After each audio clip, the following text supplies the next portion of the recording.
好，而家我哋咧就教點樣用呢個絲帶綁喉。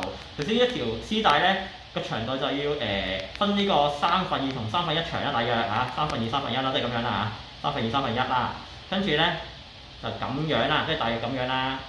好，跟住咧就好啦。我哋而家要綁喉啦。首先就整咗個 loop 出嚟先，整咗個 loop 就喺外邊咁樣就包實佢，跟住瞓上去。跟住呢度要實喎，綁實佢，綁實佢，綁實佢。跟住咧記得一條係1/3，呢條1/3啊嘛。跟住咧2/3長嗰條，長呢條就要兜頸後邊。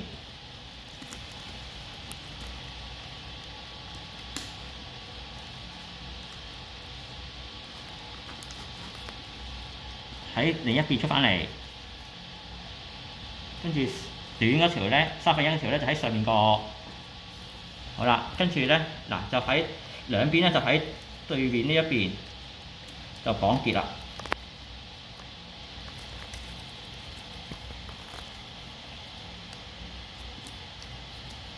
好啦，